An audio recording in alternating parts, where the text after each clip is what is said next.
Shalom teman-teman students, gimana kabarnya? Nah, teman-teman pasti dalam keadaan sehat dan baik-baik aja kan? Nah, balik lagi teman-teman, Good Students Online Sharing pada hari Sabtu ini.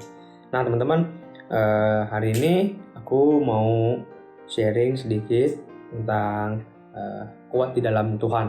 Nah, sebelumnya aku mau ngingetin ke teman-teman bahwa Good Students Online Sharing ini tayang setiap Sabtu jam 3 sore yang ditayangkan di YouTube Go Bogor, yaitu Go Bogor Online Service, dan juga di Instagram Go Students, yaitu di go_students. Nah, jangan lupa juga di-share ke teman lainnya agar teman lainnya bisa terberkati lewat Go Students Online Sharing yang ada di Instagram ataupun yang ada di YouTube. Nah, kita buka dulu di Efesus 6 ayat 10 sampai 13. Akhirnya hendaklah kamu kuat di dalam Tuhan, di dalam kekuatan kuasanya. Kenakanlah seluruh perlengkapan senjata Allah supaya kamu dapat bertahan melawan tipu muslihat iblis. Karena perjuangan kita bukanlah melawan darah daging, tapi melawan pemerintah-pemerintah, melawan penguasa-penguasa, melawan penghulu-penghulu dunia yang gelap ini, melawan roh-roh jahat di udara. Sebab itu ambillah seluruh perlengkapan senjata Allah supaya kamu dapat mengadakan perlawanan pada hari yang jahat itu dan tetap berdiri sesudah kamu menyelesaikan segala sesuatu. Nah teman-teman, sekarang ini banyak banget ajaran-ajaran yang ada atau yang tersebar di kalangan media sosial teman-teman, sehingga banyak banget orang Kristen terjadi perdebatan atau banyak orang Kristen juga yang sedikit goyah gitu teman-teman, karena banyak ajaran-ajaran yang mungkin membuat bingung gitu atau membuat perdebatan itu terjadi.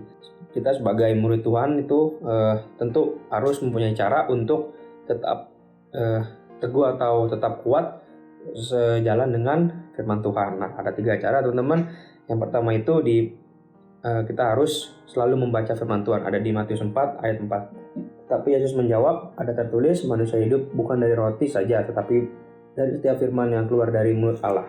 Nah itu teman-teman, kalau kita nggak bisa kalau kita nggak baca firman Tuhan, kita sendiri juga pasti akan goyah gitu teman-teman. Kita bakalan bingung tentang ajaran-ajaran yang ada pada sekarang ini atau ajaran-ajaran yang lagi diperdebatkan.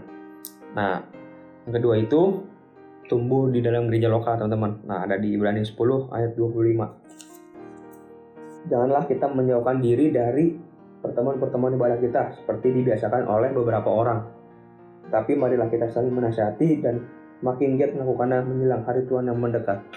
Nah, ini teman-teman, kalau kita udah tumbuh di dalam gereja lokal, tentu kita tahu visi misi dari gereja itu, sehingga kita sendiri pun gak bimbang dengan ajaran-ajaran yang ada, karena kita udah percaya bahwa ajaran yang diajarin di dalam gereja kita ini pasti sesuai dengan kehendak Tuhan atau sesuai dengan firman Tuhan yang ada.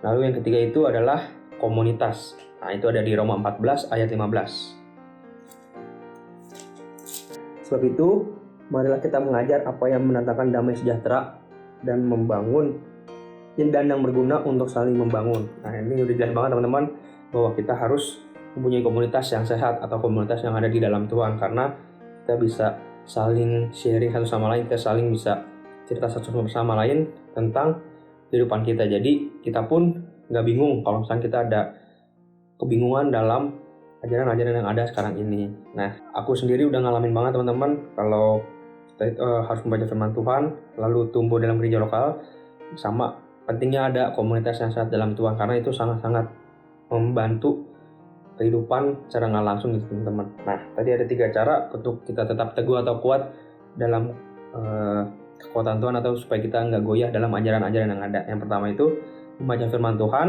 lalu yang kedua tumbuh di dalam gereja lokal, yang ketiga adalah komunitas. Nah teman-teman, sedikit dulu dari aku. Mudah-mudahan sharing ini bisa memberkati teman-teman. Nah, jangan lupa teman-teman sekali lagi untuk dibagikan ke teman-teman lainnya. Dadah, Tuhan Yesus memberkati.